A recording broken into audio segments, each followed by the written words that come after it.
Hamas and Putin represent different threats, but they share this in common. They both want to completely annihilate a neighboring democracy, completely annihilate it. Israel और Hamas के बीच जंग जारी है। दुनिया के अन्य देश भी इससे प्रभावित हो रहे हैं। दोनों देशों के बीच शांति की अपील भी की जा रही है। इस बीच अमेरिकी राष्ट्रपति जो बाइडेन ने एक संबोधन के दौरान इजराइल फिलिस्तीन संघर्ष का जिक्र किया और हमास की तुलना रूस से कर डाली।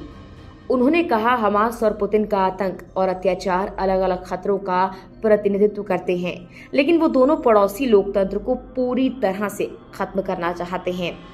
अमेरिकी राष्ट्रपति ने ओवल ऑफिस से राष्ट्र के नाम एक संबोधन में कहा, इजराइल पर हमला यूक्रेन के लोगों पर लगभग 20 महीने के युद्ध, त्रासदी और क्रूरता की याद दिलाता है। पुतिन द्वारा अपना सर्वव्यापी आक्रमण शुरू करने के बाद से लोग बुरी तरह आहत हुए थे। हमास और पुतिन अलग अलग खतरों का प्रतिनिधित्व करते हैं, लेकिन वो इसे साझा करते हैं।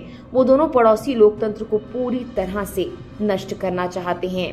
बाइडेन ने कहा कि हमास फिलिस्तीनी नागरिकों को मानव ढाल के रूप में उपयोग करता है और निर्दोष फिलिस्तीनी परिवारों को उनके कारण बहुत ही पीड़ा हो रही है।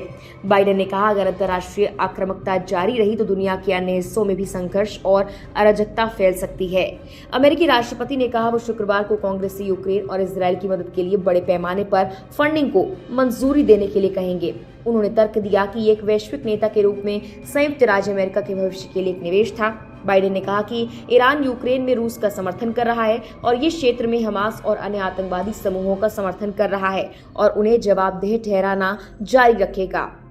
संयुक्त राज्य अमेरिका और पूरे क्षेत्र में हमारे साझेदार काम कर रहे हैं। मध्य पूर्व के लिए एक बेहतर भविष्य का निर्माण करना, जहां मध्य पूर्व अधिक स्थिर हो, अपने पड़ोसियों से बेहतर तरीके से जुड़ा हो और भारतीय मध्य पूर्व यूरोप रेल कॉरिडोर जैसी नवीन परियोजनाओं के माध्यम से, जिसकी मैंने इस साल दुनिया के सबसे बड़े शिखर सम्मेलन में घोषणा की थी।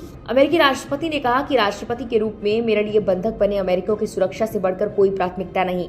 इजराइल में मैंने ऐसे लोगों को देखा जो मजबूत, दृढ़, लचीले और गुस्से में भी हैं और गहरे सदमे और गहरे दर्द में भी।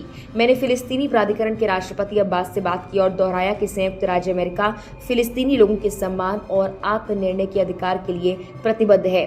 कई अन्य लोगों की तरह मैं भी इस दुखद नुकसान से दुखी हूँ।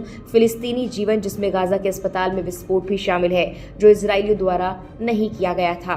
हम खोए हुए निर्दोष जीवन पर शोक मनाते हैं। हम निर्दोष फिलिस्तीनियों की मानवता को नजरअंदाज नहीं कर सकते हैं, जो केवल शांति से रहना चाहते हैं और एक अवसर चाहते हैं। गौरतलब है कि हमास के खिलाफ इजराइल के साथ एकजुटता दिखाने वाले अमेरिका ने गाजा पर हुए अस्पताल हमले के बाद गाजा के लिए मदद का ऐलान भी किया था। फिलहाल के लिए इस वीडियो में इतना ही।